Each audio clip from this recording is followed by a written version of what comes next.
vamos a dejar el uso de la palabra al doctor Luis Tábara Mendoza, quien desarrollará la conferencia magistral sobre materiales aucéticos, diseño mediante técnicas avanzadas de elementos finitos, impresión 3D y caracterización mecánica mediante correlación digital de imágenes. Aplausos para él.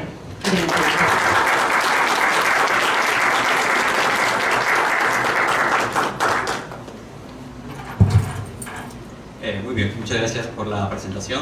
Para mí es un gusto estar el día de aquí, el día de hoy. Como bien ha comentado el ingeniero Iván Reyes, soy egresado de esta universidad, con lo cual, por supuesto, para mí es un grato honor estar aquí. Y es cierto que mi carrera la he desarrollado fuera de aquí, llevo ya 21 años en España y bueno, pues he pasado diferentes etapas como investigador, como docente, hasta finalmente pues llegar al máximo nivel en España, que es catedrático. La presentación que voy a dar hoy está sobre todo enmarcada en una serie de charlas y cursos que se denominan Blend Intensive Programs, como programas combinados entre 3 universidades europeas. En este caso estamos hablando del Politécnico de Milano, la Universidad Sorbonne en París y por supuesto la Universidad de Sevilla, la cual represento. Es un curso que llevamos dictando ya 2 ediciones, en las cuales estudiantes tanto de las 3 instituciones, que recordad que en torno a 20 estudiantes de cada institución, pasamos una semana en Milán estudiando este tipo de temas. En este caso particular hablamos de temas por supuesto mucho más amplios, pasando por los materiales, y en el caso particular mío pues me centro en la parte de materiales aucéticos. Y bueno, ya centrándonos un poco más, y es cierto que el título aparentemente es muy largo y demás, pero se puede resumir perfectamente en lo que aparece en pantalla, que no es otra cosa más que materiales aucéticos obtenidos mediante impresión 3D.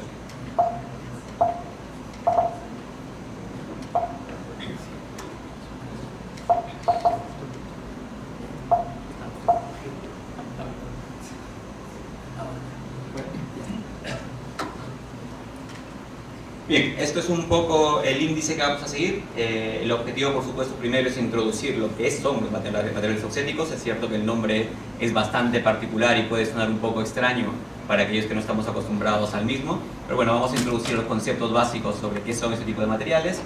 Luego vamos a hablar un poco de técnicas de impresión 3D, que en la actualidad pues, son bastante estudiadas y analizadas, particularmente centrados en la tecnología FDM. Y luego pues vamos a pasar al segundo bloque de la presentación, en la cual vamos a hacer los ensayos y los análisis numéricos que nos van a permitir diseñar este tipo de materiales. Bueno, empecemos por un concepto muy básico, que no es otra cosa más que el coeficiente de Poisson. Entiendo que todos los que somos ingenieros aquí estamos acostumbrados a este concepto, que no es otra cosa más que lo que mide el efecto Poisson, ¿no? Este efecto Poisson está asociado al comportamiento mecánico de materiales.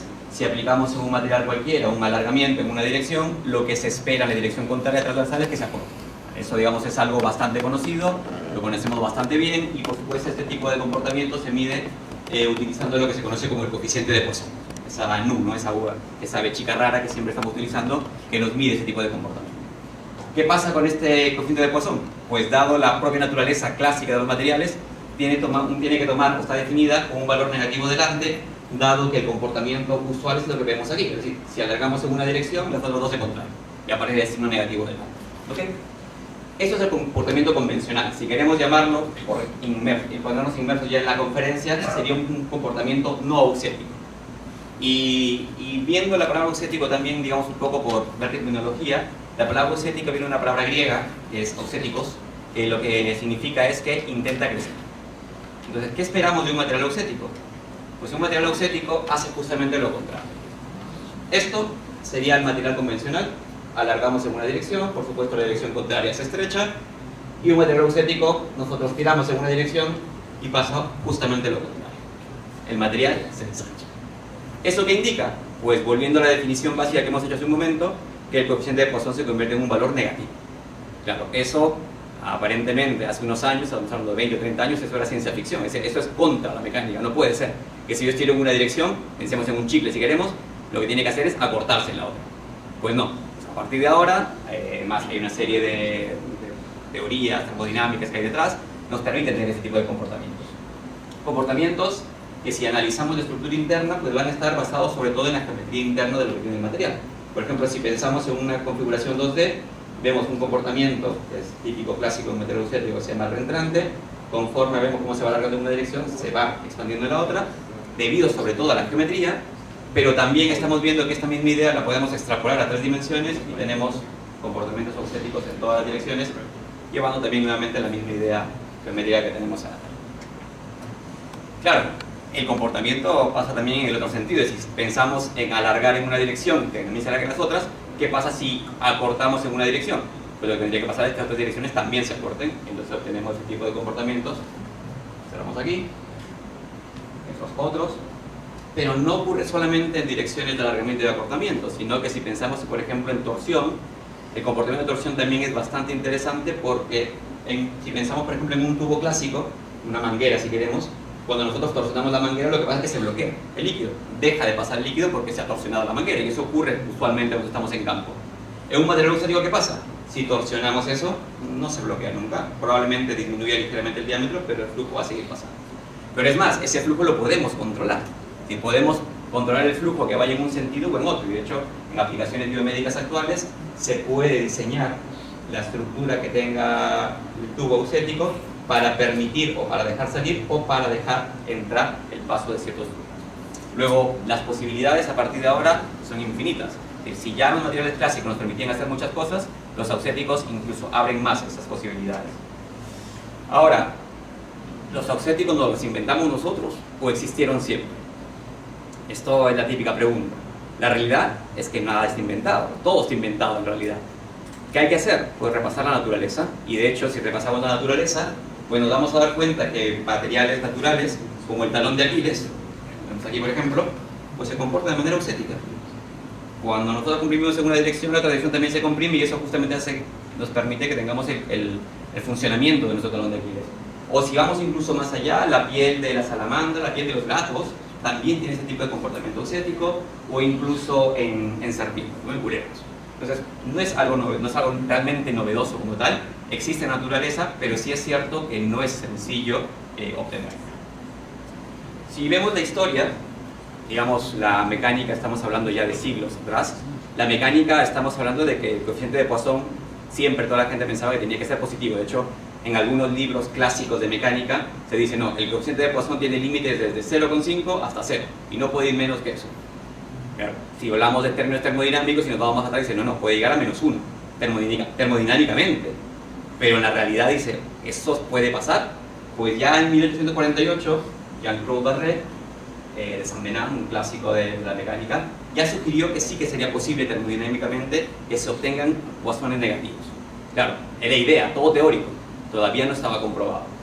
Ya más adelante, ya en el siglo pasado, en 1920, en monocristales ya se verificó que podía existir comportamientos auxéticos, es decir, poissones negativos. Ya más adelante en láminas ferromagnéticas. Este probablemente fue un salto muy relevante en los años 80 con el auge de los materiales compuestos, fibra de carbono, fibra de vidrio, pues se verificó que con ciertos tipos de laminados también aparece ese comportamiento auxético. Esto ya es una aplicación ingenieril muy directa, que se utiliza mucho en la industria actual. Luego ya hay una aplicación un poco más real.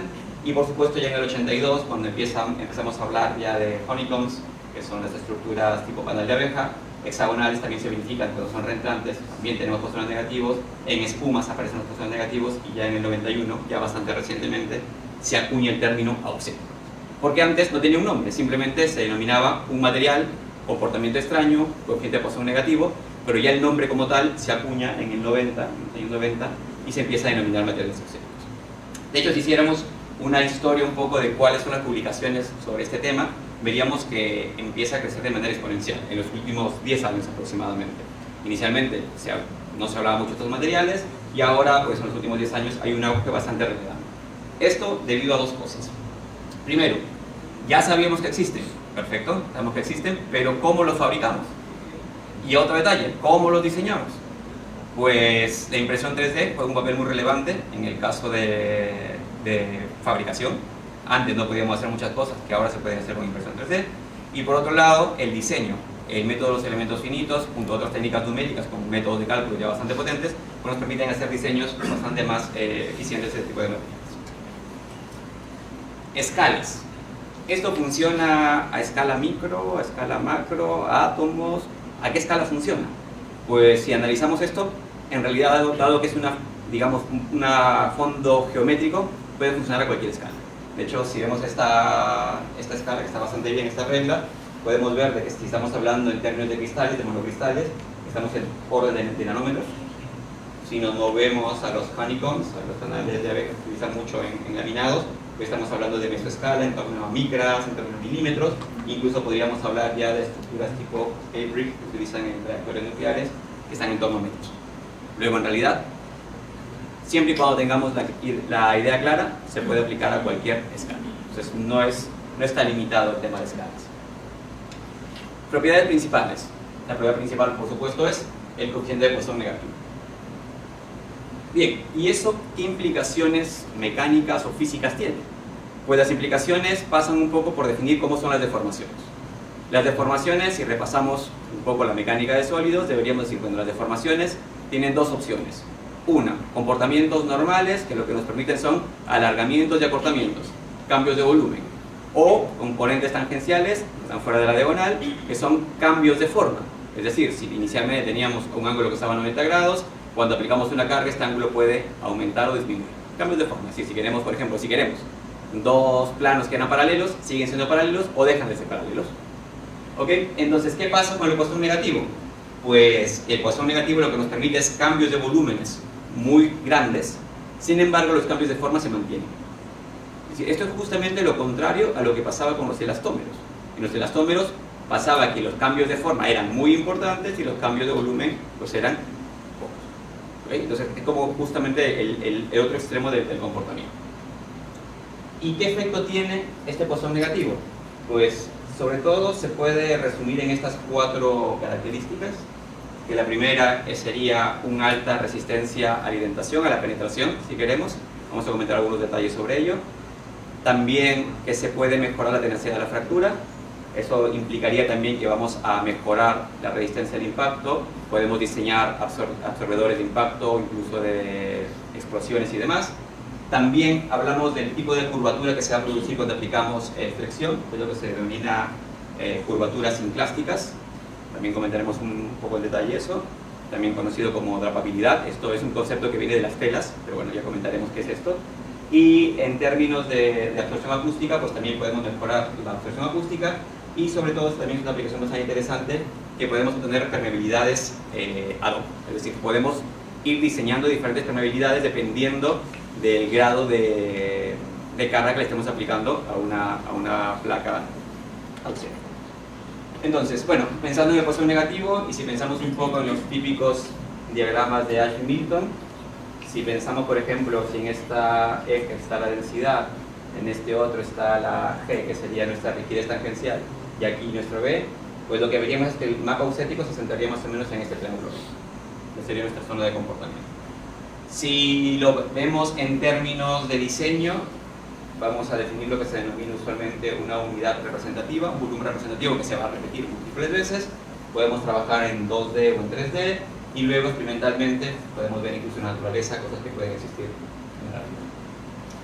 Entonces, ¿qué indicaría un Poisson negativo? Un Poisson negativo, si nos vamos a la definición básica de teoría de elasticidad, el Poisson negativo lo que indicaría es que 3 veces K tiene que ser menor que 2 veces G, lo que indicaría, por supuesto, que K, que está asociado al cambio volumétrico, pues va a ser mucho más grande que los cambios de forma, que está asociado a G. Entonces, esto básicamente es lo que comentaba antes, es decir, ¿qué va a pasar? Que los cambios de volumen van a ser muy grandes, los cambios de forma pues van a ser mucho más pequeños, o prácticamente inexistentes, de hecho, en algunos casos. Aplicaciones directas. Pensemos, por ejemplo, en un tornillo, en un clavo. ¿Qué pasa en un clavo clásico? Nosotros metemos el clavo, y ahora si queremos sacarlo, ¿qué va a pasar? El clavo empieza a trabajar en tracción, la sección que intenta hacer, acortarse, luego ¿qué pasa? Pues el clavo sale más fácilmente. ¿Qué pasaría si el clavo está hecho de un material auxético? Lo ponemos aquí, lavamos, cuando entre el clavo es más fácil porque está en compresión, luego se acorta y entra fácilmente, y ahora cuando intentamos sacarlo, ¿qué va a pasar? Estamos a tracción, esto se ensancha también, y luego impide, o por lo menos hace más difícil que eso salga. En términos de curvas, pues podemos ver, por ejemplo, aquí algunos ensayos que se han hecho en el año 2007, por ejemplo, de fibra de vidrio o polipropileno. Vemos el comportamiento energético, la carga está en torno a 0,4 en porcentaje no escalado, y luego cuando tenemos el comportamiento ausético, pues vemos que prácticamente duplica la carga que es necesaria para poder salir de esa curva. Entonces vemos que una de las aplicaciones directas es justamente aprovechar ese comportamiento de Poisson negro. En espumas pasa lo mismo, ¿no? Estamos en un comportamiento convencional, alargamos, tenemos este comportamiento, la forma de rotura, comportamiento ausético, se ensancha. Al ensanchar, curiosamente, aumentamos el área, si aumentamos el área, las tensiones son de alguna forma mayores. Luego, si vemos la curva de tensión, pues el comportamiento ausético también permite tener comportamientos mejores en términos de tensión versus desplazamiento. Identación. ¿Qué pasa en identación? Este sería un comportamiento clásico. Cuando estamos ingresando el identador, el material de alguna forma intenta expandirse, salir fuera de ahí. Un comportamiento ausético, si estamos comprimiendo, las otras direcciones también intentan ir hacia él, con lo cual estamos justamente impidiendo que mientras más intente penetrar, el material de alguna forma más se resiste a esa penetración. Y por supuesto luego también sería otra de las aplicaciones que existen. ¿Vale? El comportamiento sinclástico, esto sobre todo se utiliza mucho en deporte. ¿Qué significa esto? Cuando está trabajando a flexión, el comportamiento normal es que tengamos un comportamiento o una curvatura anticlástica. Esa curvatura anticlástica es lo que se suele denominar la silla de montar. Si vemos la forma de la silla de montar, pensemos si queréis en una tela cuadrada que la ponemos sobre un caballo, por un lado se curva en este sentido, pero por el otro se curva en otro. La típica forma de silla de montar. Ese es el comportamiento clásico de materiales con Poisson positivo. Si conseguimos tener una estructura interna que el coeficiente de Poisson esté cercano a cero, entonces tendríamos un comportamiento o una curvatura monoclástica. Lo que significaría es que ya no tenemos la doble curvatura como parecía en la silla de montar, sino que tenemos una única curvatura. Y ya por último, si conseguimos un Poisson negativo, obtenemos el comportamiento sinclástico, que es lo bastante clásico a flexión en el comportamiento ausético, que lo que nos indicaría que tendríamos una flexión tipo domo. Ya no tenemos la doble curvatura, sino que se convierte como si fuera un domo de una iglesia, la típica curvatura que hay. La permeabilidad variable. Pensemos en un material, o si queremos una especie de colador, en el cual tenemos partículas de diferentes tamaños. Si tenemos nuestro colador hecho de un material ausético, si empezamos a tirar, por ejemplo, con una carga suficiente para que estas partículas en azul pasen, dejamos pasar eso. Si queremos pasar partículas más grandes, seguimos tirando, ahora permitimos el paso de las partículas en verde. Si queremos seguir aumentando el porcentaje de tamaño de la partícula, seguimos tirando y pasaríamos incluso partículas más grandes. Entonces eso nos permitiría tener permeabilidades diferentes acorde con lo que queramos, con una única marca, si quisiéramos decir. Aplicaciones ingenierías. Esto, digamos, es un breve resumen de todas las cosas que se hacen actualmente. Por supuesto, no están limitadas a ellas, podemos hacer muchas más cosas. Y, por ejemplo, empezando por cargas asociadas a tracción, pues podemos ver dispositivos médicos, especialmente lo que se llama tornillos asociados a los huesos. Si tenemos materiales trabajando en flexión, pues tenemos lo que se utiliza sobre todo para soft robotics, soft machines.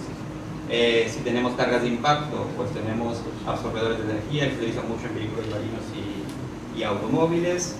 Si tenemos cargas cíclicas, se utiliza mucho sobre todo en protecciones de muelles o de columnas de puentes.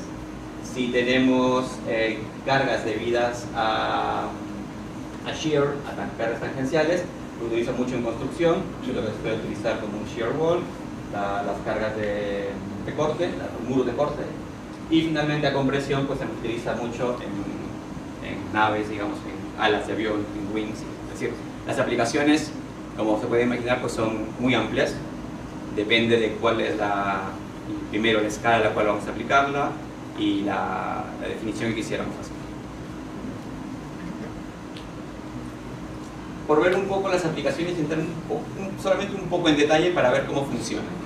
En aplicaciones médicas, por ejemplo, una de las cosas más interesantes es lo que se conoce como los stents. Los stents, no sé si todo el mundo está familiarizado con él, son una especie de tubos que se ingresan dentro de las arterias para evitar que las arterias que están obstruidas por grasa o por cualquier otra cosa, pues ampliarlas de cierta forma y que siga circulando, digamos, la sangre. Los stents actuales pues tienen ciertas complicaciones, sobre todo en la etapa de extensión, porque como bien sabemos, si un material es clásico de Poisson positivo, cuando se extiende en una dirección, la otra dirección tiende a cortarse, con lo cual la colocación del stent pues puede ser, digamos, de alguna forma complicada. Si utilizamos un diseño ausético, ¿qué pasa? Que se extiende en una dirección, la otra dirección también tiende a extenderse, con lo cual de forma natural el stent se queda colocado en la posición exacta donde quiere el médico. ¿Okay? Entonces sería, por ejemplo, uno de los análisis que se han hecho. Si se expande radialmente, también se expande como si estuviéramos inflando un globo, y finalmente pues, se coloca en la situación final que nos interesa.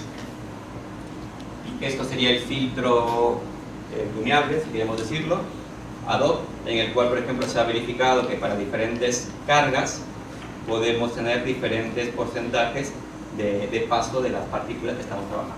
Aquí es un análisis bastante interesante del año 2000, en el cual con diferentes cargas de la malla del filtro pues iba dejando pasar diferentes tamaños de partículas. Esto es una aplicación bastante curiosa, una aplicación de arquitectura sobre todo.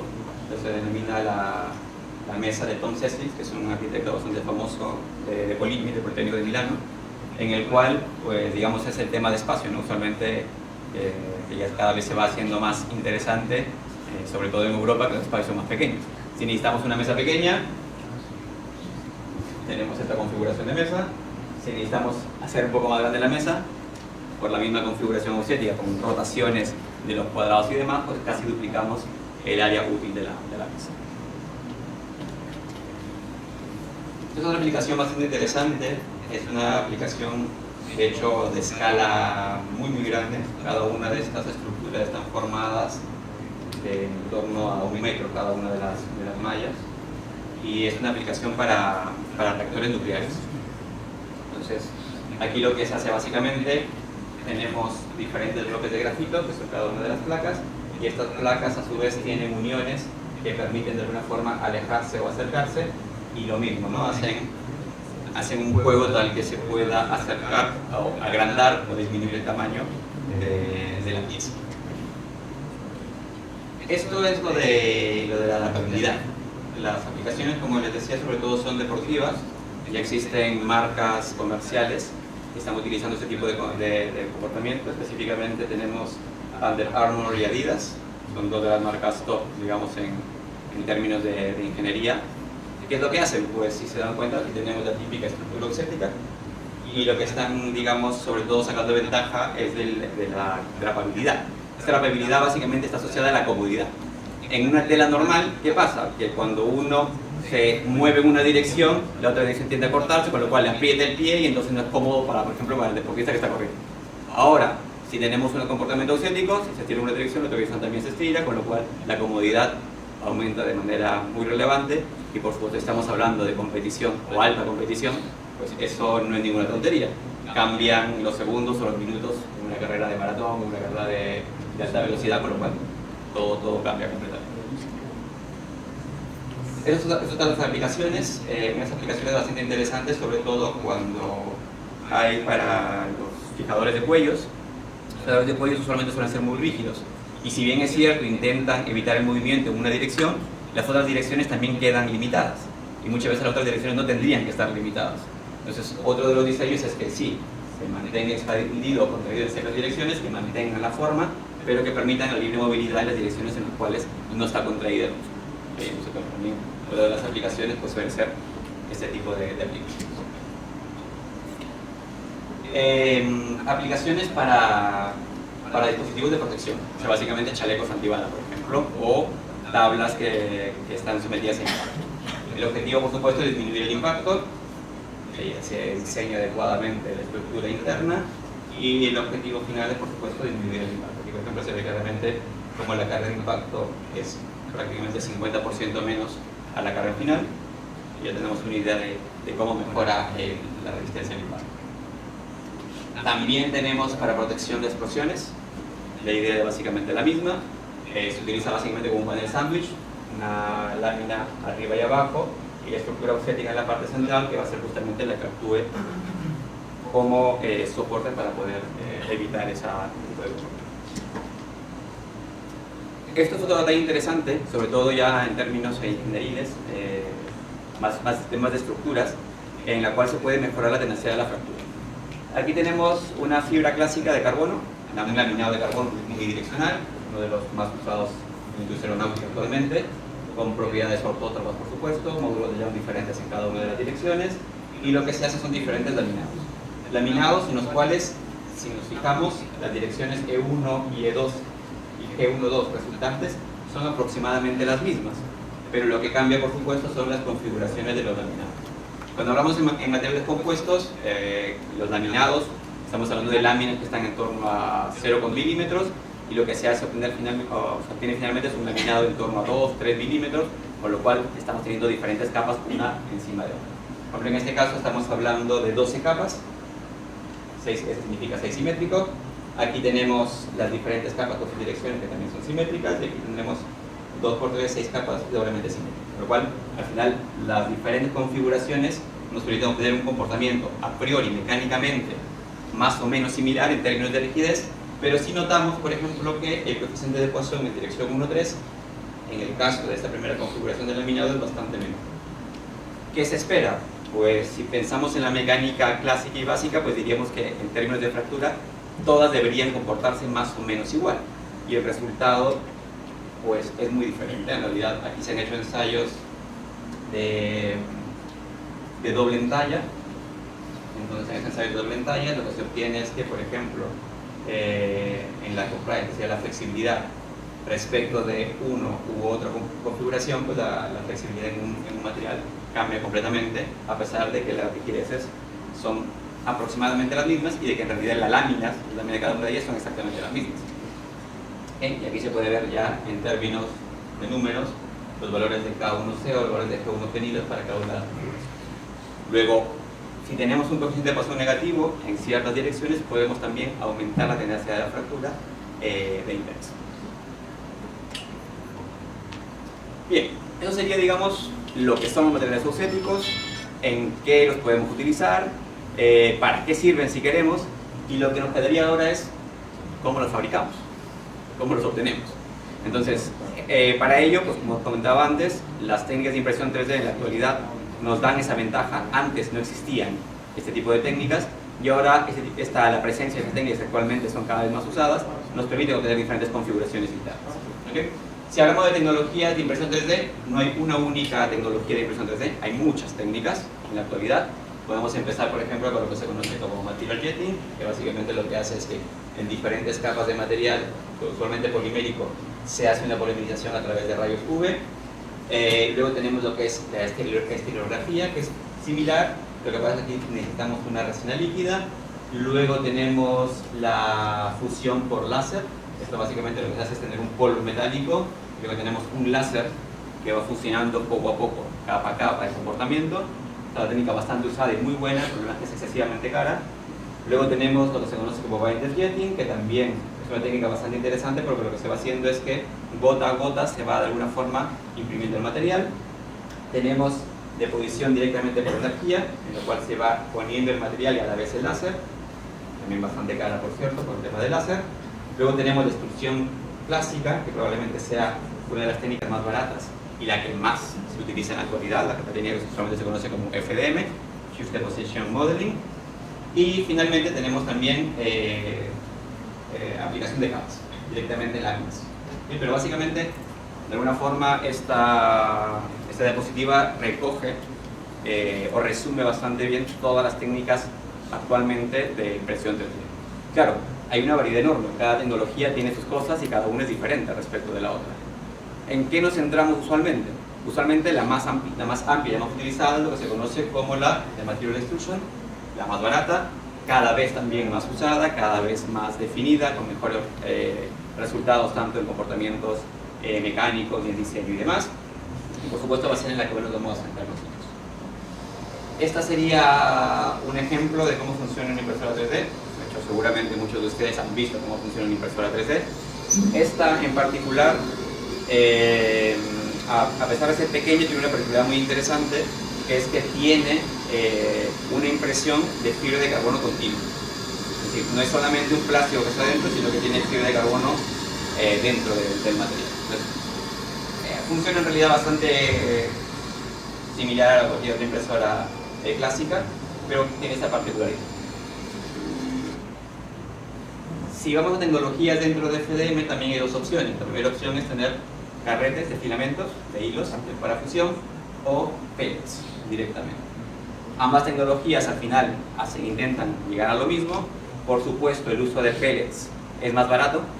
En términos comerciales, a las empresas les interesa el tema de pellets porque ya tienen incluso maquinaria pensada para eso. Las extrusiones clásicas de plásticos están pensadas para hacer extrusiones. Luego sería interesante trasladar la tecnología de extrusión a este tipo de comportamiento, pero es cierto que en los últimos años tanto el FDM puede estar asociada a filamentos, pero bueno, ambas tecnologías en realidad son bastante utilizadas en el juego. Claro, ¿qué nos permite hacer la impresión 3D? Tener impresión 3D y quedarnos con el diseño clásico sería una tontería. Es decir, ¿a qué me refiero? Por ejemplo, si pensamos en un material, quiero hacer un material y lo quiero hacer 100% sólido, pues estoy perdiendo toda la potencia que tiene la impresión 3D, porque la impresión 3D nos permite hacer cosas dentro. En lugar de hacerla sólida por dentro, le puedo hacer patrones de infill. Y podemos hablar de patrones, por ejemplo, que se ven dos diferentes patrones de relleno, con patrones de un 100% de relleno, es decir, un comportamiento completamente sólido, hasta llegar a patrones de relleno al 0%.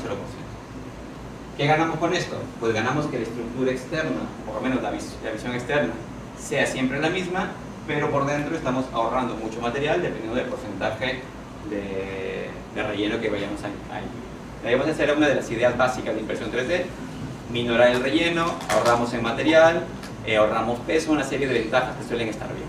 Pero claro, esta misma idea nos permite luego decir, bueno, ¿y los patrones internos pueden tener cualquier forma? ¿O están limitados a patrones predefinidos? Y la respuesta es no, tenemos completa libertad de definir el patrón. Luego, por ejemplo, tenemos patrones tan básicos como patrones lineales, patrones hexagonales, Morrow Camstar, que ya, como ven, ya tiene una forma bastante particular, hasta, por ejemplo, patrones tipo CAD. Y si volvemos al diseño de auxéticos y decimos, y si nos diseñamos un patrón tal que comportamiento es auxético, ¿podemos utilizarlo como relleno? Y la respuesta es sí, ¿por qué no? Entonces, a partir de ahí podemos generar diferentes patrones como que hemos visto antes. Y hablando de tecnología de materiales, de qué tipo de materiales podemos imprimir, pues podemos prácticamente en la actualidad imprimir prácticamente todo. Desde polímeros termoplásticos, que son los clásicos, que aparecen un listado de diferentes materiales, pero sobre todo nosotros deberíamos entrar en el postproceso, los requerimientos de postproceso. ¿Qué implicaciones tiene imprimir un termoplástico básico? Pues probablemente el postproceso, digamos, la desventaja que tiene es que tenemos que eliminar los soportes. ¿A qué me refiero con esto? Bueno, por ejemplo, si queremos imprimir una esfera, la esfera no la podemos imprimir en el aire. Necesitamos ponerle soportes para poder imprimir la esfera sobre ella. Ahora comentaremos sobre ello un poquito más. Si queremos imprimir materiales compuestos, bueno, dependiendo de si el material compuesto es termoplástico o termoestable, va a necesitar, por supuesto, lo mismo, eliminación de soporte, pero si es termoestable, además va a necesitar un curado adicional al proceso. Si estamos hablando de cerámicos, pues los cerámicos, por supuesto, igual, siempre van a necesitar eliminar el soporte, pero además seguramente vamos a necesitar un proceso de horno en el cual habrá que hacer un secado y, por supuesto, luego sintetizamos. Y así, por supuesto, podemos seguir avanzando con diferentes tipos de materiales, llegando, por ejemplo, a uno de los que estamos intentando trabajar ahora, justamente aquí con Alex y con Aldo, en tema de metales, intentar imprimir metales. Por supuesto, esos metales también tienen un proceso posterior y implican un debinding, que es un desaglomerado del polímero, y por supuesto luego un sintetizado. Aquí podemos seguir, por supuesto, mucho más. Podemos imprimir hasta comida, si quisiéramos. Podemos imprimir materiales biológicos, materiales ibéricos conductivos, cualquier, digamos, material en realidad que ya se nos ocurra, podemos hacer. A esto me refería con los soportes. Por ejemplo, en este caso estamos imprimiendo una esfera hueca para verla, y se ve perfectamente cómo necesitamos esta base para poder imprimir luego la esfera. Ese material se va a eliminar, hay que eliminarlo porque no forma parte de nuestro diseño. Pero al igual que hay soportes externos, también hay soportes internos que se pueden ver. Claro, los soportes externos son para la parte inferior de la esfera y los soportes internos son para cuando le empiece a imprimir la esfera, la parte superior, pues también tenga el soporte y no se quede en el aire y se caiga, ¿no? Por supuesto, la pared. Los procesos de desaglomerado y sinterizado. ¿Qué es lo que ocurre? Pues usualmente tenemos filamentos en los cuales hay muchos polvos que pueden ser cerámicos o metálicos, en torno al 80%, 85% incluso actualmente, que se encuentran, digamos, aglutinados dentro de un plástico. En este caso, lo primero que se hace es una impresión 3D, con cualquier impresora clásica, básica, barata, y luego lo que sí hay que hacer es primero un proceso en el cual tenemos que eliminar los plásticos, que se denomina desaglomerado o debinding, que suele estar en torno a la temperatura de descomposición de los polímeros, en torno a 400 grados aproximadamente, y luego tenemos que ir a sinterizar. Aquí de alguna forma volvemos a la polimetalurgia y lo que tenemos que hacer es sinterizar el metal. ¿Okay? Entonces, dependiendo del metal que estemos trabajando, por ejemplo, estamos trabajando con bronce, estamos hablando de unos 300 grados, si estamos hablando de acero, estamos hablando de unos 1300 grados, luego dependiendo del material o del metal que hayamos impreso, pues el sinterizado será más o menos complejo. Y si hablamos del diseño, ya por entrar un poco más en detalle, lo primero que tendríamos que hacer es qué tipo de ausético o qué tipo de patrón ausético necesitamos. Porque claro, hemos visto que hay muchos. Aquí, por ejemplo, es un resumen bastante interesante. Estos son los patrones clásicos, las típicas flechas y las esquinas reentrantes. Aquí tenemos las chiral y antichiral. Aquí tenemos los nodos líneas. Aquí tenemos los rectángulos rotantes. Bueno, dependiendo de la geometría que queramos, el diseño es diferente. Por ejemplo, empezando por las cosas más sencillas, que serían las microestructuras tipo OpenCell, que son reentrantes, pues hay fórmulas incluso analíticas que más o menos nos permiten definir cómo va a ser el comportamiento en torno a bosón global. Ya tenemos fórmulas que nos permitirían entender. ¿Qué parámetros son relevantes? Bueno, por supuesto, el ancho de nuestra celda unidad, el espesor, el ángulo que aparece aquí, básicamente propiedades geométricas de nuestro material o de nuestra estructura. Tenemos doble reentrante tipo honeycomb. Este es bastante interesante porque, digamos, a partir de aquí está todo muy abierto y podemos llegar a tener estructuras 2D, estructuras 3D o incluso estructuras multiescala. Esto quizás no se ve muy bien, pero cada una de estas estructuras, si le hacemos zoom, se convierte en esta, y vemos que aquí dentro hay también pequeñas estructuras auséticas que forman a su vez la estructura global que aparece aquí. Pero podemos hacer incluso estructuras auséticas multiescala, que trabajen tanto a la escala de cada una de las vigas o columnas, si queremos llamarle, y además a cada una de las celdas. Eso es lo que se conoce como estructura nódulo fibril, en la cual básicamente tenemos unas áreas que están unidas por lo que se denominan fibril, que es otra cosa más que una especie de cadenas. Cuando se encuentran unidas tendríamos la configuración B, cuando se encuentran cargadas pues se convierten en estructura tipo B. Nuevamente, aquí el diseño también se puede utilizar teniendo en cuenta las diferentes partes. Esto es lo que se conoce como los rectángulos y cuadrados rotantes. Esto lo podríamos pensar, si queremos, de alguna forma como una especie de origami, en la cual se hacen diferentes cortes en las zonas de interés y cuando empezamos a tirar, los cuadrados que se encuentran unidos por diferentes esquinas empiezan a rotar de forma natural y eso hace que el comportamiento ausético aparezca. Por supuesto son rectángulos, dependiendo si el rectángulo está en una dirección o en otra, las propiedades son diferentes. Y podemos trasladar o extrapolar esta idea no solamente a rectángulos y cuadrados, sino también a triángulos. El comportamiento sería muy parecido, no cambia mucho más de idea, pero podemos extrapolar la idea de triángulos a 3D y nos convertimos en tetraedros y luego tendríamos también tetraedros rotantes. ¿Okay? Luego, dependiendo de qué es lo que vayamos a utilizar, se puede utilizar una u otra. Todo lo que se conoce como el modelo de vigas faltantes, por decirlo de alguna forma. Partimos de una configuración muy básica, cogemos una celda unidad y a partir de ahí empezamos a quitar las verticales. Y esto hace que tengamos luego las formas típicas que se convierten en comportamiento ausético y finalmente pues, tenemos un comportamiento de interés. Estos son los comportamientos chiral y antichiral.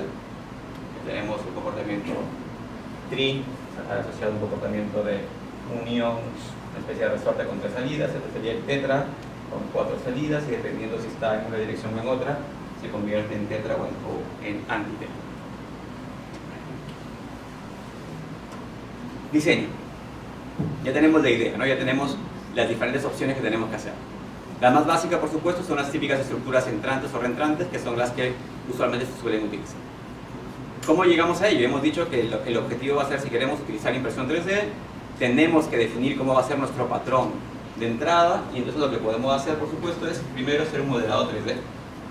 Programas software clásicos de modelado 3D, como SolidWorks, CATIA, Solid Edge, hay muchos en el mercado que podemos utilizar. Luego, una vez que tengamos definido el patrón, tenemos que hacer una conversión a un fichero tipo STL, que son básicamente ficheros de triangulación, en lo cual cualquier geometría se puede definir. Y finalmente, se utilizan ya softwares que son específicos para la impresión, que son los slicers, que básicamente van a ser los que van a traducir todo ese modelado 3D en código de impresión. Entonces ya nos va a decir la velocidad en la cual se va a ir moviendo el extrusor, la capa y la altura que va a definir cada una de las movidas y bueno, todo lo demás. Y por supuesto finalmente tendríamos la parte final. ¿Okay? Luego, ¿qué hacemos? Pues lo primero que hacemos es definir nuestra celda unidad. Utilizamos cualquiera de estos softwares, el que más les guste. Todos finalmente hacen lo mismo. Y creamos el patrón. Por ejemplo, en este caso, si nos interesa crear un patrón tipo flecha, podemos definir ciertos parámetros básicos o un patrón doblemente interpretado. Una vez que tenemos el patrón, lo que hacemos es repetirlo tantas veces como nos interese para crear nuestro patrón. Y tendríamos, por ejemplo, placas o láminas de este estilo. Siguiente paso, lo pasamos a un fichero tipo STL.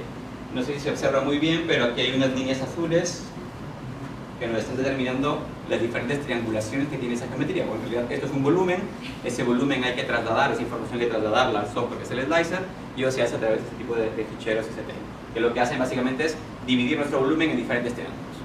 En este caso, los triángulos son bastante básicos porque tenemos estructuras que son muy rectas. Si tuviéramos curvas, probablemente la triangulación sería un poco más difícil, pero bueno, en este caso es bastante directo. Y luego, esto es lo que haría un slicer. Aunque parezca una foto, en realidad es un video.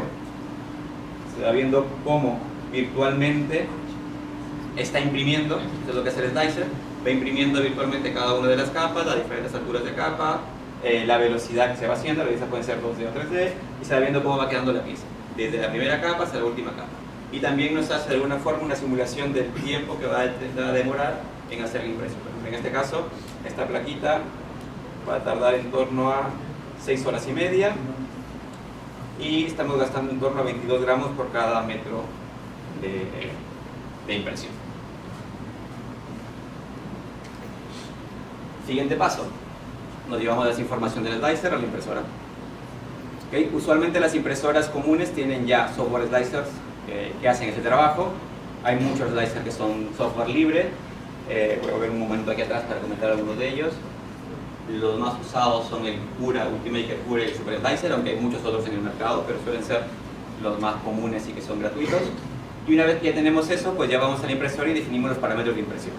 Los parámetros de impresión clásicos o claves o más importantes son, por supuesto, la altura de capa, qué altura va a tener cada una de las capas, el diámetro del extrusor, de nuestro nozzle, que puede ir variando desde 0,4, 0,6, 0,8, 0,2, dependiendo del material que queramos imprimir, y la definición final que queramos obtener.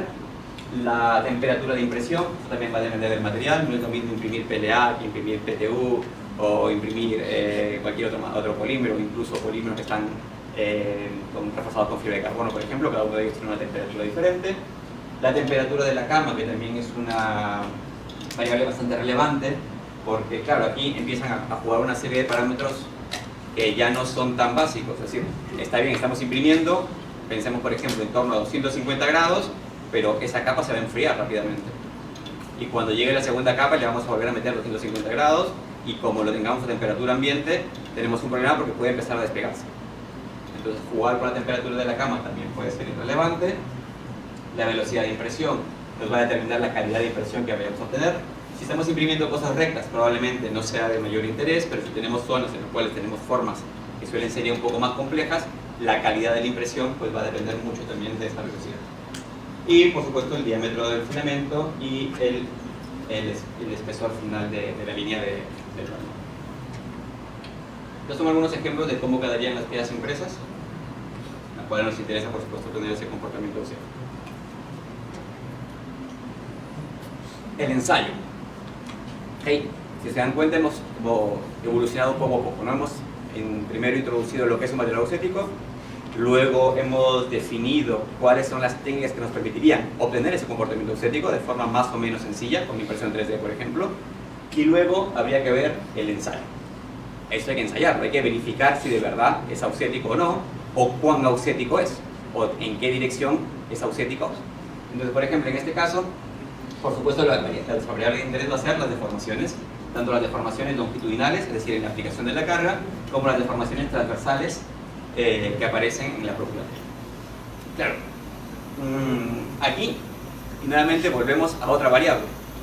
¿Qué técnica experimental vamos a utilizar para medir esto? Porque si somos conscientes, lo primero es que esto ya no es un material que es completamente sólido. Luego, no me vale medir algo puntual, porque me puede estar engañando, no es el comportamiento global de toda la estructura. O si solamente analizo el comportamiento global, puede pasar que localmente haya unas tensiones demasiado elevadas y el material se me va a romper rápidamente. Entonces, hay una situación de compromiso en la cual el interés ya no es tan básico como entender solamente el comportamiento local o solamente el comportamiento global. En este caso nos interesa todo. Y ahora, si hacemos un repaso de técnicas experimentales, pues pasamos, por ejemplo, por los típicos strain gauge, que creo que todo el mundo conoce lo que son, las típicas bandas tensométricas, que son muy usadas en la actualidad, por supuesto, pero la desventaja clara de los strain gauge, ¿cuál es? Que hacen una medida local. Nos está diciendo lo que pasa solamente debajo del strain gauge, lo cual es muy fiable, por supuesto, y está muy bien, pero para ese tipo de materiales, ese tipo de estructuras, puede que nos quede corto. Segunda opción, los extensómetros. Los extensómetros nuevamente suelen estar muy bien, es una técnica bastante fiable, caracterizada actualmente, que funciona muy bien, nos da un resultado global, pero no nos indica qué es lo que pasa localmente. Luego, si estamos interesados solamente en la parte global, magnífico, pero si nos interesa la parte local, el extensómetro no nos va a dar la información que necesitamos. Siguiente nivel. El siguiente nivel es otra técnica que se utiliza actualmente, que es lo que se conoce como la correlación digital de imágenes. ¿Qué es eso? ¿Qué es ese DIC? Bueno, pues el DIC, ahora lo comentaremos un poco más en detalle, lo que nos va a dar es justamente lo que necesitamos, que es tanto la medida local como la medida global de esas deformaciones en las cuales nosotros estamos interesados. Repasemos un poco cómo funcionan cada una de las técnicas. El strain gauge no es otra cosa más que un hilo conductor. Ese hilo conductor suele estar, digamos, de alguna forma puesto con varios diques en paralelo, que nos va a permitir tener una media de lo que está pasando alrededor, pero no deja de ser un hilo conductor. La teoría detrás es muy básica, partimos de esta ecuación, la resistencia eléctrica está asociada a la resistividad del material por la longitud partida del área. Esta es la ecuación básica de física de, creo que de cuarto o quinto de secundario, ¿no? Esta debemos saber todo el mundo. ¿Y ahora qué hacemos con esta? Pues la derivamos y nos interesa la derivada de R, o si queremos la variación de R, que es exactamente lo mismo, pero no me interesa la variación de R, sino la variación de R relativa, porque esa es una de las cosas que siempre decimos, por ejemplo, en clase, ¿no? Si yo digo, la variación de resistencia eléctrica es 5 ohmios, ¿eso es mucho o poco?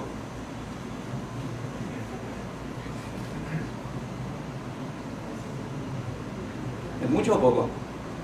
Y la respuesta siempre es, depende. Depende de lo que he tenido antes, porque si mi resistencia original era 6 y he variado 5, hombre, eso es muchísimo. Pero si mi resistencia inicial de mi material o de lo que estoy midiendo es 1000 y ha variado 5, eso es poco. Luego, si yo doy el valor absoluto, no me sirve. Necesitamos tener un valor relativo de comparación. Y usualmente se utiliza esto, ¿no? La variación relativa partido de un valor de referencia. Entonces, lo que hacemos es derivar esta ecuación, lo dividimos entre el valor de referencia, que suele ser el original, y obtenemos finalmente esta ecuación. Esta ecuación, por supuesto, es muy potente, porque se puede reescribir tal que toda esta variación depende exclusivamente de un componente del tensor de deformaciones. Luego, en palabras básicas, si calculamos la variación de resistencia eléctrica, somos capaces de medir la variación de deformación. Ese es el objetivo y eso es lo que hace una banda tensométrica. Pero cuidado, no nos da el tensor completo, nos da solamente un componente del tensor de deformaciones. Luego, está bien, pero si quiero tener más información, tengo que colocar más de una banda en una dirección, otra banda en otra dirección, otra banda en una tercera dirección, lo que usualmente se conoce como rosetas, para tener información completa de lo que está pasando en el estado de tensión. Pero bueno, es una técnica bastante buena, se utiliza muy bien, pero el problema básicamente, digamos las contras, las cosas que nos da mal, es que solamente nos da una medida local, es cara. Por supuesto, cada strain gauge, no sé aquí, pero creo que en Sevilla nos cuesta en torno a 70 euros cada strain gauge, y además una vez que se usa no se puede volver a usar porque ya se queda pegado. Pero bueno, entonces estamos hablando de una técnica bastante cara, y además necesita de experiencia técnica, porque claro, pegar los cables a los strain gauge a cada una de las salidas no es una cosa que lo puede hacer cualquiera, hay que tener mucha experiencia en ello, hacer la soldadura bastante de manera adecuada, por lo cual pues la técnica está muy bien, pero es cara. El extensómetro está muy bien. Las partes buenas es que es una técnica probada, es fácil de usar, es barata, porque lo podemos usar tantas veces como queramos. Esto básicamente es poner dos patitas, si se abren las patas se está alargando y si se cierran las patas se está cerrando, es muy fácil. La parte mala, que solamente nos da una medida global, y además suele ser usada solamente en ensayos que están estandarizados. Fuera de ensayos estandarizados, usualmente las medidas de extensómetro no suelen ser fáciles de utilizar o válidas, por decirlo de alguna forma. La contraparte sería un videoextensómetro. Pero claro, si empezamos a hablar de videoextensómetro, aquí necesitaríamos ya cámaras de alta resolución, la cosa empieza a complicarse un poco más. Y si ya nos vamos a complicar, pues nos complicamos bien. Y aparece la calculación digital de imágenes. ¿Qué es esta? Bueno, pues es una técnica nuevamente tampoco tan nueva. Estamos hablando de que empezó en torno a los años 80, pero es cierto que nuevamente su boom aparece probablemente en los últimos 15 años, en los cuales tenemos nuevamente computadoras más potentes, tenemos mejores cámaras, la resolución de las cámaras son cada vez mejores, y eso permite que esta técnica aumente de manera importante. ¿Cómo funciona? Lo que se suele hacer es un patrón, lo que se conoce como un speckle, que básicamente es una serie de puntos negros y blancos. Tomo una foto, aplicamos una carga, se toma otra foto, la estructura ya está deformada. ¿Qué esperamos de estos puntos? ¿Siguen en la misma posición o se mueven? Se han movido, pues estos puntos se han movido, y ahora hacemos una correlación. ¿Cómo estaban estos puntos antes y cómo están estos puntos después?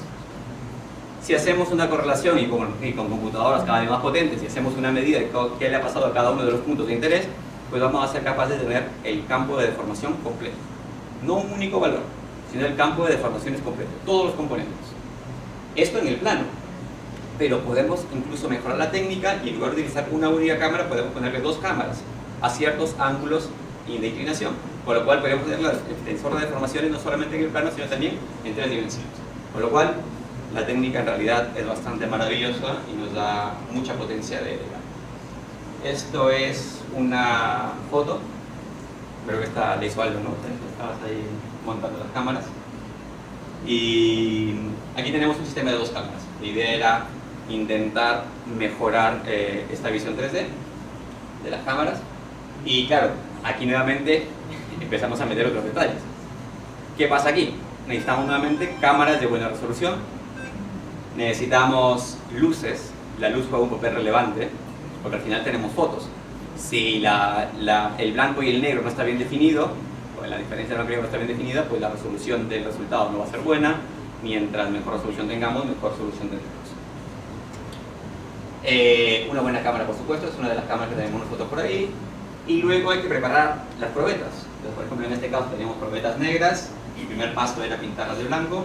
Hay un zoom, se van a pintar de blanco. Luego hay que hacer el speckle. Aquí está el moqueado, no se ve muy bien, pero se ven los puntitos negros que van a ser los que nos van a dar el patrón de blanco y negro, o la diferencia de blanco y negro. Y luego, por supuesto, se hace el ensayo. Y en el ensayo tendríamos una cosa más o menos como esta, ¿no? En la cual tenemos ya nuestra probeta, que es una de las fotos, se ve todo el moqueado de cada una de las zonas. No sé si se puede ver, que hay un video.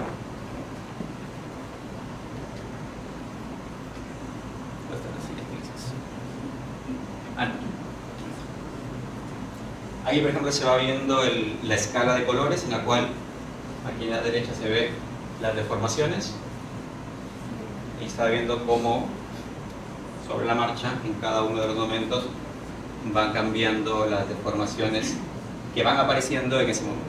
Entonces, podemos ver deformaciones longitudinales, si queremos verticales, horizontales, deformaciones tangenciales, deformaciones principales, porque si tenemos todas, podemos hacer el cálculo y calculamos las principales. El software nos lo calcula automáticamente, principales mayores, menores, y bueno, pues a partir de aquí podemos hacer una serie de cosas. De hecho, venimos trabajando con Alice y con Aldo para aplicar esas técnicas para fractura, para hacer crecimiento de grietas, progresión de grietas, ver el camino de grietas, para por dónde va.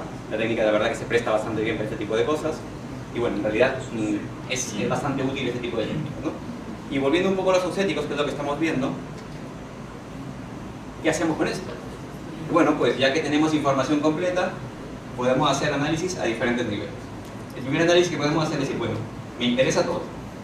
Y entonces puedo coger, por ejemplo, este cuadrado que aparece aquí, este rectángulo, y digo, todo lo que esté dentro de este cuadrado, procésamelo y dime cómo son las deformaciones en dirección X, las deformaciones en dirección Y, y vamos a ver qué tal.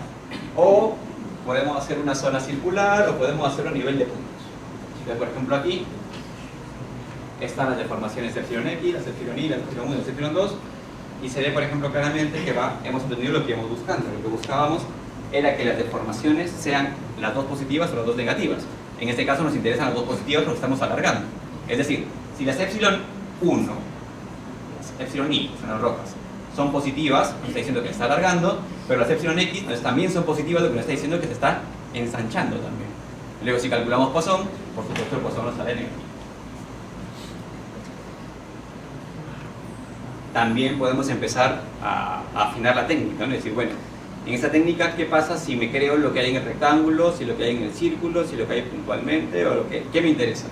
Pues, por ejemplo, que vamos a observar que en realidad las medidas puntuales no están tan alejadas de las medidas que aparecen tanto en el rectángulo como en el círculo, lo cual, por supuesto, nos da fiabilidad de lo que estamos haciendo.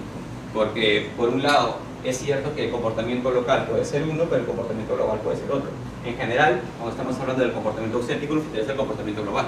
Luego, tomar, por ejemplo, el valor del rectángulo del total nos vale, está muy bien. Por ejemplo, aquí estamos viendo ya directamente el cálculo de los Poisson. Ya hemos hecho el cálculo de las deformaciones epsilon X, epsilon Y, parte de cada una de ellas, y ahora, por ejemplo, directamente lo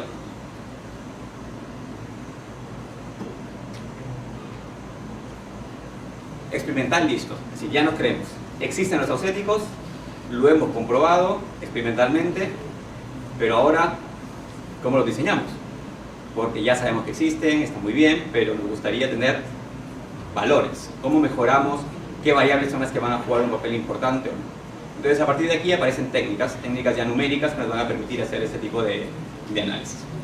Entonces, el primer concepto importante es lo que se conoce como RV, que es el volumen representativo. Ese volumen representativo, para que tengamos una idea, pues si queremos un poco para entender, si estamos hablando de composites clásicos, un volumen representativo sería la celda unidad, en la cual, por ejemplo, tendríamos una única fibra que está rodeada por matriz. O podemos tener una celda unidad que está rodeada por más fibras, con lo cual lo importante es que una vez que empecemos a repetir el patrón nos dé como resultado lo que nosotros estamos buscando. Eso es la celda unidad. Con esa misma idea que surge en los composites en los años 70-80, podemos pasar al volumen representativo de impresión 3D y básicamente lo que tendríamos es este tipo de celda unidad. Claro, esta celda unidad que en realidad tiene esta forma, al final lo que se va a hacer es que va a representar un equivalente, como si fuera un sólido completo, y ese sólido equivalente va a tener las propiedades de interés. Hay muchos software que hacen este tipo de análisis. En particular, en este caso, les voy a presentar lo que hace Digimat, que es de la casa Hexagon. Usualmente, no sé si alguno está acostumbrado o no, pero hay uno de los software más conocidos de Hexagon es Nastran Patran, que es una de las técnicas de elementos finitos más potentes. Digimat es parte de esa suite. Y en este caso particular, Digimat tiene muchas opciones, por ejemplo, partiendo por probablemente las más potentes, sean MF y FE, para nuestro interés. MF lo que hace es coger la celda unidad y mediante técnicas analíticas calcular las propiedades equivalentes. Y luego tenemos FE, que sería el siguiente nivel. Nosotros diseñamos la estructura interna de nuestro material y a través de técnicas de elementos finitos y también de homogenización tenemos primero el resultado global como también el resultado global.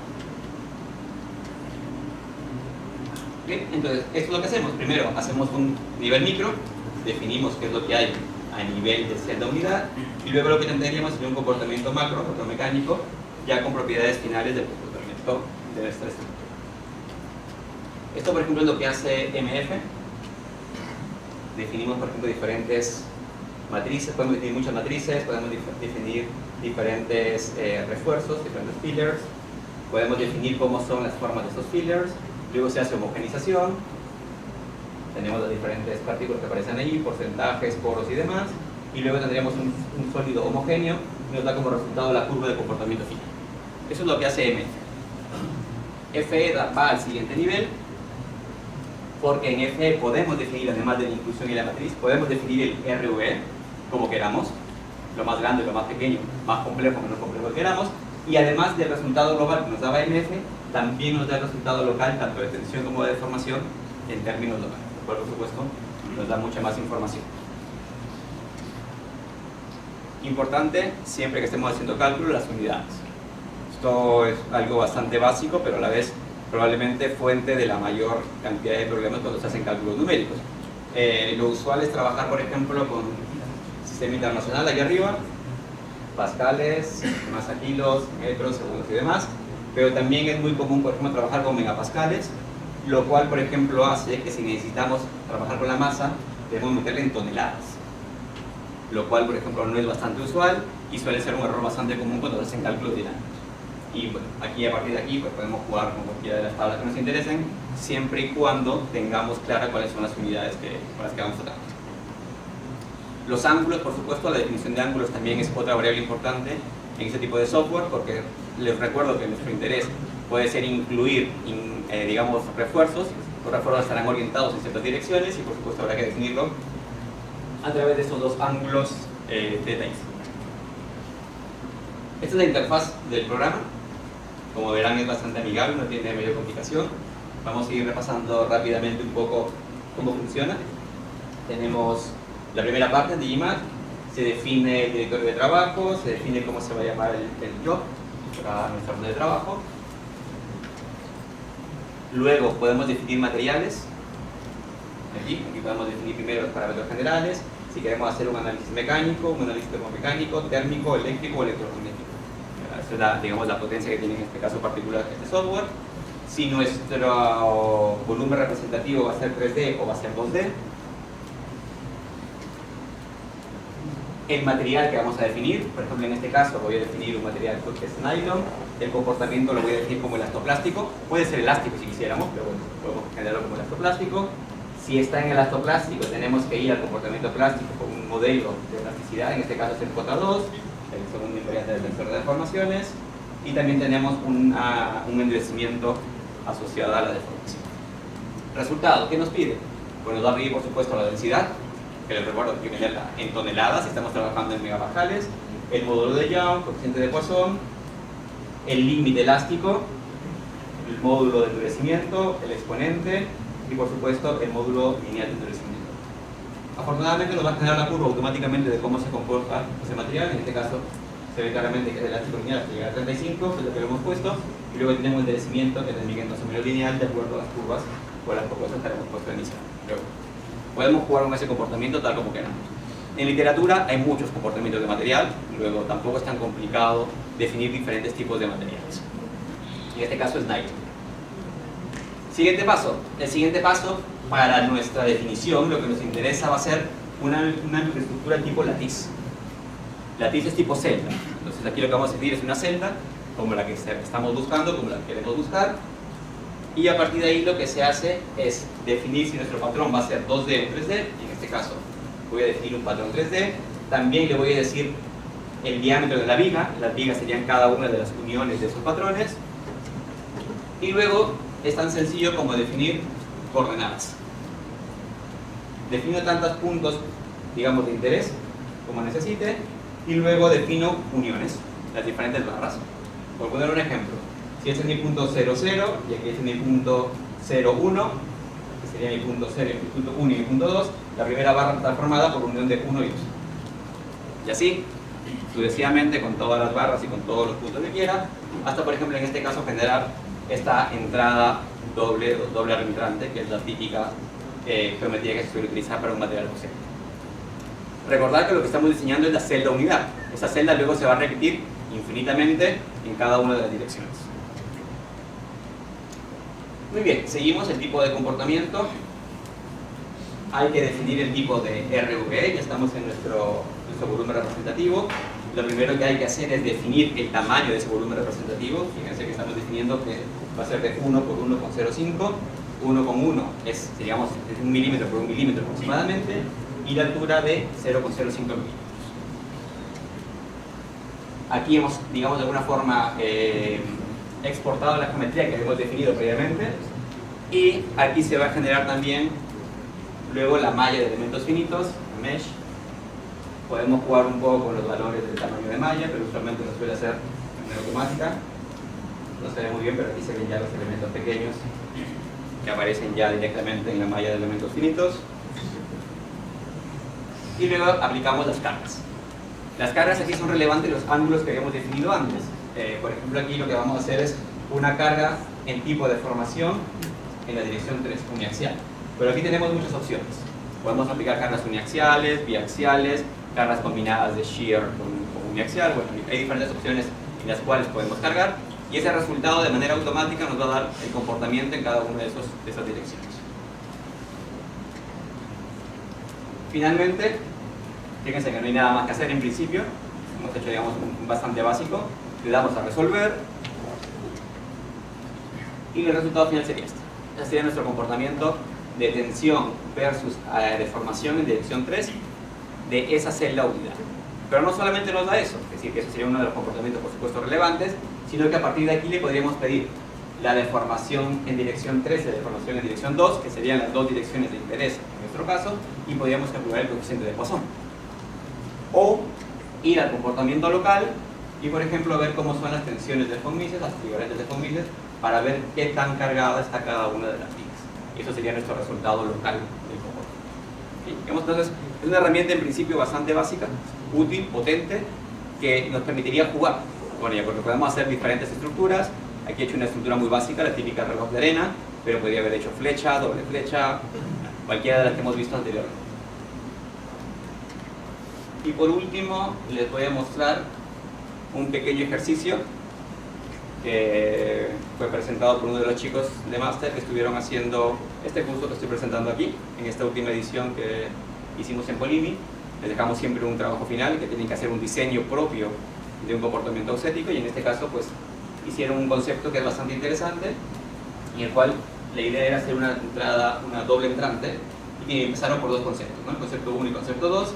Verificaron que ambos conceptos tenían un comportamiento auxético, pero el segundo concepto tenía un comportamiento auxético mayor, un Poisson más negativo, si quisiéramos decirlo. Con todos esos conceptos, y además viendo el comportamiento también local de von Mises, dijeron, venga, pues nos quedamos con el concepto 2. Siguieron iterando.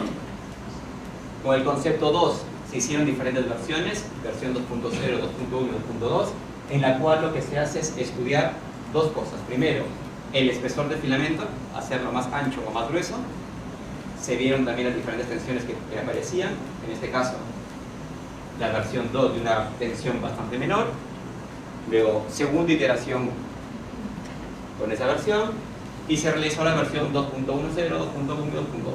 Claro que de alguna forma sería el proceso clásico de diseño si quisiéramos hacer un material auxético. Vamos jugando con las diferentes variables. En este caso, están jugando con la variable de geometría interna, que no es otra cosa más que alejar o acercar o hacer estos ángulos cada vez mayores o peores. Entonces, más grandes o más pequeños. Entonces, en general, lo que estamos haciendo es jugar con la geometría y ver qué geometría nos da mejor. El resultado fue que la geometría 1, la versión 2.0, era la que mejor les daba, y bueno, pues finalmente el resultado final era ese, ¿no? Una pequeña evolución de cómo, utilizando esa técnica numérica de diseño, podemos jugar con los diferentes parámetros. En este caso, la óptima fue un espesor de T,05 y el Poisson que se obtuvo fue de 0,53%, y si hablamos en términos de tensiones, las tensiones estaban en el 42% de nuestro límite elástico de plasticidad. Entonces, lo que estaríamos diciendo es que este comportamiento bajo las cargas de deformación que estamos aplicando nunca clasificaría, con lo cual estaríamos dentro de la zona de diseño que hicimos. Y lo interesante de esto, por supuesto, es que nos da de alguna forma una visión global de cómo sería un proceso de diseño utilizando este tipo de herramientas. Y creo que eso es todo.